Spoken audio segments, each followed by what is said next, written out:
Welcome back, traders. So yes, this is a re-upload here. I'm just going to be fixing a few things that I said. Niantic did announce a few new events here in which we're going to be going a Swinub task day, in which it's going to be going down from 8 a.m. till 10 p.m. You're not going to actually have to leave your house whatsoever. You're actually going to get up to 50 of these tasks for yourself to do. Now, I don't know exactly what these tasks are going to detail, exactly what you're going to have to do, potentially hatch eggs, probably simple things for you to just catch Pokemon. But nonetheless, that's 50 of them. That's going to be a good chance you're going to probably get a shiny. So that's going to be pretty nice. It's going to be going down May 9th. So make sure you mark your calendars and get ready for this one because you don't literally have to go anywhere to do this. So there you have it, traders. Pretty much that. Once I do get information on what the tasks are actually going to detail, I'll make sure to get that out to you guys as soon as possible. Otherwise, just don't make sure you miss that. And then going over another Incense day featuring water and dark type Pokemon. This is going to be going down May 17th at 11 a.m. until 5 p.m. your local time. So there is going to be a box in the shop in which it's going to cost 1 Pokécoin for 3 Incense. Very nice. And we're also going to be going over some other boxes if you did not notice already in the shop. And then they go on to say, if you're lucky, you might even encounter a Olamola if you're still yet to get one of those. Also, this is going to be pretty nice if you're not really interested in the Go Battle League or don't really do that much. Scraggy is going to potentially be spawning during the dark type period. So make sure you get ready for this. It's going to be quite a long period. So it's basically going to go water, dark, so on, just like that pattern. We're going to take a look at the times. Obviously, it's going to be starting at 11, so water, and then finishing with dark. But they did go on to put a timestamp, which kind of looked a little funny. You also have several other Pokemon that they do go on to mention that you can encounter, like even maybe a Horsey, and that also does have a shiny potential. So yeah, don't want to miss this. I think it's going to be pretty fun. I like when they do these little instant things because obviously the current time that we're in, some people are still not able to move around, although they're starting to let up on some of those things. But that does not mean people are still going to be safe to go roaming around. But you're going to be fine, you know, walking outside. Just keep your distance, guys. You don't have to take this to the extreme. Just make sure to wear a mask in crowded areas to kind of be respectful to others and to protect yourself and further the spread of you know what. So anyways, there you go. Pretty exciting stuff. So let's go ahead and take a look at the times here. Starting at 11 a.m. till 12, you have the water types. And then from 12 to 1, you have dark. 1 to 2, you have water. And then 2 to 3, you have dark. 3 to 4, water. 4 to 5, dark.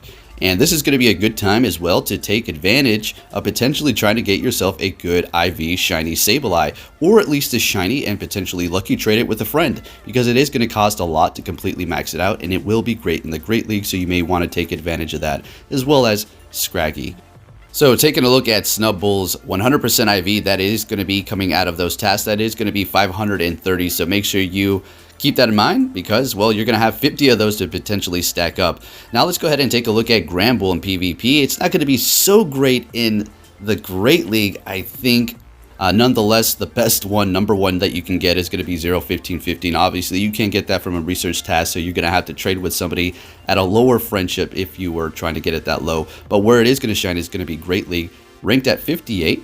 So something you can look forward to if you are playing by yourself and you like to PvP, you don't really have anybody to trade with, is the fact that the rank 1 for Granville in the Ultra League is going to be a 10-15-15, and you can in fact get that from a task. So good luck out there trying to get your shinies and possibly good PvP IVs or even a Shundo. Now they did re-announce Season 2. So it is going to be beginning May 11th at 1 p.m. So make sure you prepare for that. And as well as if you did reach rank 7, you will be getting yourself an Elite Charge TM. So that's just going to be pretty nice. I personally still have my first one and I haven't decided what I'm going to use it on. And here are going to be the dates for each league. We have Ultra League running from May 11th until June 1st. And then the Ultra League at June 1st until June 22nd, Master League June 22nd until July 6th. Now, once Master League does begin, you're also going to have the Premier Cup running alongside it, so you're going to be able to pick and choose if you want to go into Master League with Legendaries or Mythicals, or into the Premier Cup with no Legendaries or Mythicals here, and then they go on to kind of give more of an explanation, but we've been over that plenty of times. And then at the end of Season 2, we're going to have all leagues opened up like we've seen in all the other leagues, in which you're going to be able to participate in the Premier Cup yet again if Master League is something that you do like to participate in. Now, this is not going to be for the other leagues, unfortunately, for now, but nonetheless, that is just going to be more time for you to potentially get to rank 10. for the Season 1, in which, ooh boy, I have a rant for you guys later. But for now, let's go ahead and focus. We are going to be in the shop, and you can actually purchase a remote pass right now for 1 Pokécoin. If you're not able to purchase this, it is because you are holding 3 currently. Now, you can hold 5 remote raid passes if you do have 2 and then purchase the bundle of 3. Otherwise, there's going to be no way for you to surpass 3 remote raid passes. Until you use one, then you're going to be able to buy it. It is going to be limited, so you may want to use that remote raid pass so you can buy that. Anyways, moving on, we're going to take a look at something else here. We have another box in the shop, which is going to contain some incense, Pokeballs, raspberries, and then pineapples. So this is going to be a great deal, obviously 1 Pokecoin, but the fact that they're giving you those incense is fantastic. Now, that's not all the news, folks. Giratina is not going to be in the legendary raids, so this is something that you may want to take advantage of if you're able to get out there and raid, or you can potentially remote raid from where you're at, because Giratina is great, as we know, in the Ultra and in the Master League as well. Here are going to be your counters, simple as that. We've been over this 1,000 different times. All the information here, fantastic by Leak Duck. We'll have links in the description so you can check them out and download this image yourself. Now, before I let you guys go here, we can't finish the video without a little PvP. I broke down and gave in, guys, to using Dialga. So I do not have a secondary move. So let's see what we have. We're just going to be taking a look at a few battles here. Make sure you do have notifications on if you do like to hear me rant, because I have a spicy one later. It is nonsense. I'm going to give you a little preview on what happened. Basically now we have all this lag and all these issues in Go Battle League, right? But now when you win, it doesn't count as a win. It is the best feeling in the world, especially when you're getting close to rank 10. You're making every battle count, breaking down using Dialga, and the battles still count as a loss when you win. So that is what we're gonna listen to later.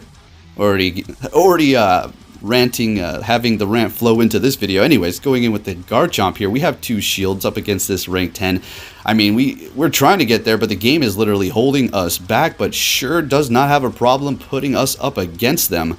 That is for sure.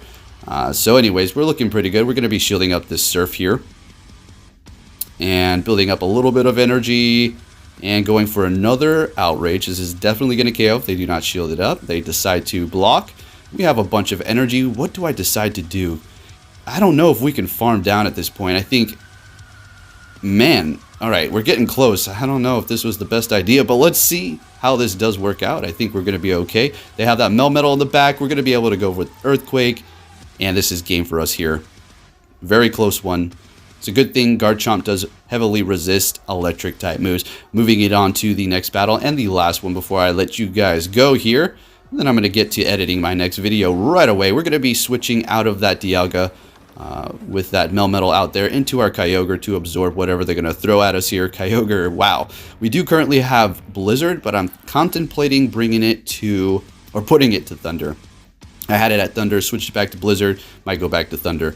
Anyways, we're up against the Giratina here, and let me get the names right. I have to think about it for a second before I say it, because I don't know why I mixed them up. I think it's because like they're just so generic as I use it here myself. So this is a great matchup for me. We're not taking super effective. It is going to hurt, but that's fine. We're going to be able to Dragon Breath down. Now we have a charge move ready to go here. We're going to build up just a little bit more. Not sure why I did that. Maybe to make them think I'm going for a hard-hitting move. I think that's why I did that. I think we're going to go ahead and let this go through. It is going to be a Rock Slide. And we're able to get to another Iron Head, putting on more pressure to that Melmetal here. I'm loving the Dialga. Mine's not the best IVs. I don't have a secondary move, and it's still helping me win. Oh, boy. Anyways, they're bringing in their own Dialga. We have a shield and energy. We're going to go ahead and try to burn that shield. We're not going for Earthquake quite yet. We get the shield. Can we get to Earthquake?